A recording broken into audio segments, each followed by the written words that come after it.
ላይ ስንሆን ለምንድን ነው ጆሮአችን የተዘጋ የሚመስለን ወይም ደግሞ ፖፕ የሆነ ሰዓት ላይ የሚል ድምጽ የሚሰማን ለምንድን ነው ብላችሁ አስባችሁ ታውቃላችሁ?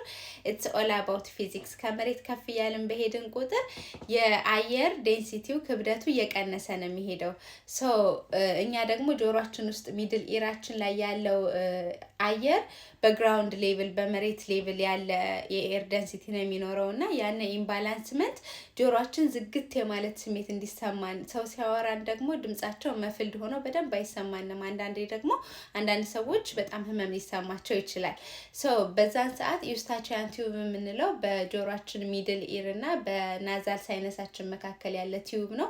እሱ ይከፈታልኝ። ከዛ አየሩ ባላንስ ሲያደርግ ኢር ድረማችን ወደ ቦታው ሲመለስ ስናፕ ሲያደርግ ያኔ ያችን ስሜት ስናፕ የሆነ ያቺ ፖፕ ድምጽ አለቻ የምትለው ድምጽ እሷን ይሰማናል ማለት ነው። ሶ ይሄን ስሜት ለመቀነስ ማስቲካ ማላመጥ ይጠቅማል። እንዲሁም ደግሞ ምራቃችሁን ቶሎ ቶሎ መዋጥ እንዲሁም ማዛጋት ቶሎ ቶሎ የምታዛጉ ከሆነ ስሜቱ ቶሎ ይቀንሳል። ኤር ፕሬሸሩ ስለሚቀንስ ማለት ነው። አመሰግናለሁ።